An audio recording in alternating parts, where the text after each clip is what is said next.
तो हेलो दोस्तों, तो कैसे हैं आप लोग? उम्मीद होगी सब ठीक और बढ़िया होंगे। तो हम आ गए हैं एक और न्यू एनिमे सीरीज़ के साथ जिसका नाम है ज़ॉम्ब 100 बकेट लिस्ट ऑफ डेड। तो एपिसोड की शुरुआत में हमें एक ज़ॉम्बी दुनिया का सीन दिखाया जाता है जहाँ पर एक बंदा अपनी जान बचाकर भाग रहा होता है ज़ॉम्बी से। लेकिन हमें पता चलता है कि हमारा मेन कैरेक्टर जिसका नाम अकीरा टेंडो है वो एक ज़ॉम्बी शो देख रहा होता है।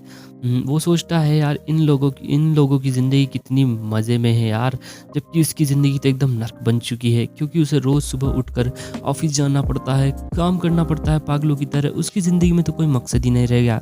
असली नर्क में तो वो जी रहा है। हम सब ऑडियंस को बताया जाता है इन सब की शुरुआत 3 साल पहले हुई थी जब अकीरा की अपार्टमेंट में नौकरी मिली थी। इस नौकरी के लिए अकीरा ने जी जान से मेहनत की थी और फाइनली उसको ये नौकरी मिल गई थी। इधर वो ऑफिस में सभी लोगों से मिलता है, साथ ही साथ वो डिपार्टमेंट चीफ कोसुकी से भी मिलता है। जब वो ऑफिस में घूम रहा होता है तभी वो एक फीमेल एम्प्लॉय से टकरा जाता है जिसका नाम साओरी ओटोरी होता है। वो अकाउंटेंट डिपार्टमेंट में होती है। अकीरा उससे माफ़ी मांगते हुए उसका सामान उठाकर उसके जब देते हुए उसकी तरफ देखता है तो वो उसको देखकर बोलता है यार ये कितनी ज़्यादा ब्यूटीफुल है, और उसे देखकर वो काफ़ी ज़्यादा इम्प्रेस हो जाता है। तभी ओटोरी उसे ऑफिस कंपनी के बारे में कुछ चीज़ें बताती है और उसे अपने ऑफिस के पहले दिन के लिए बेस्ट ऑफ लक करके चली जाती है।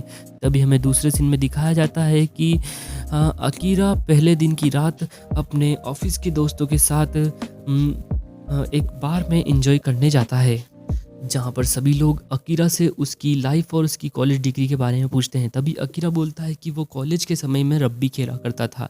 तभी अकीरा उसी बार में ओटोरी को बैठा हुआ देखता है और बोलता है कि ये तो एकदम मेरे टाइप की लड़की है, मैं जी जान लगा दूंगा इसे इम्प्रेस करने में और मन लगाकर काम करूंगा। लेकिन ये चीज़ अकीरा के ऊपर ही उल्टी पड़ जाती है। तब जब अगले दिन से उसके ऊपर ऑफिस की तरफ से काम का बहुत ज़्यादा प्रेशर आने लग जाता है। उसे पता चलता है कि कैसे सभी लोग रोबोट की तरह काम करते हैं, बिना किसी हंसी के, बिना किसी रेस्ट के, बिना किसी हंसी मजाक, बस काम काम काम। अकीरा सोचता है इस सब कंपनी में सभी लोग अजीब हैं, सभी लोग थके थके से रहते हैं। तब अकीरा को पता चलता है कि उसको खुद यहाँ पर 2 रात तक रुकना पड़ता है। वो घर भी नहीं जा पाता है, उसे ऑफिस में ही सोना पड़ता है। जब अकीरा अपना सारा काम खत्म कर लेता है, घर जा पाता है, लेकिन वो बुरी तरह थक चुका होता है। वो जाते ही अपने बेड पे लेट जाता है और सोचता है कि पता नहीं वो अगली बार घर कब आ पाएगा, उसे कितने दिनों के लिए ऑफिस में रुकना पड़ेगा काम के लिए। लेकिन अकीरा फिर सोचता है कि उसने खुद इस नौकरी को चुना है, इसलिए वो अपना 100% देगा इस नौकरी में और उसे काम करना होगा।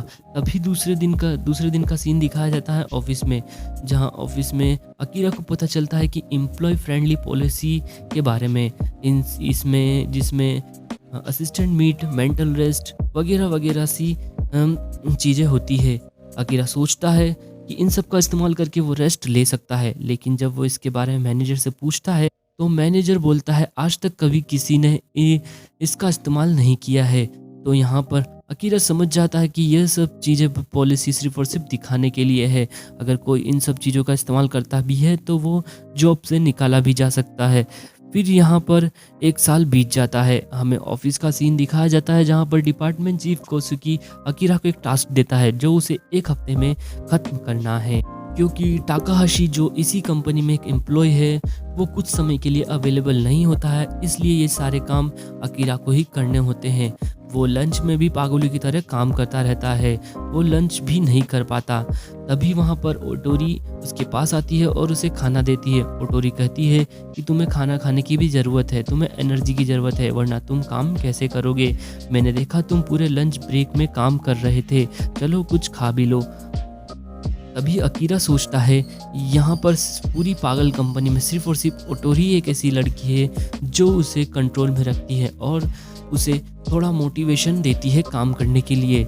लेकिन तभी कोसुकी ओटोरी को अपने केबिन में बुला लेता है और हमें पता चलता है कि इन दोनों के बीच में चक्कर चल रहा होता है, जिसे देखकर अकीरा को अजीब सा लगता है। अब वो उसे ओटोरी से भी कोई उम्मीद नहीं होती है और अब वो अकीरा यही सोचता है कि रोज़ पागलों की तरह वो इस कंपनी में काम क्यों कर रहा है, उसे एक नई जॉब ढूंढ लेनी चाहिए।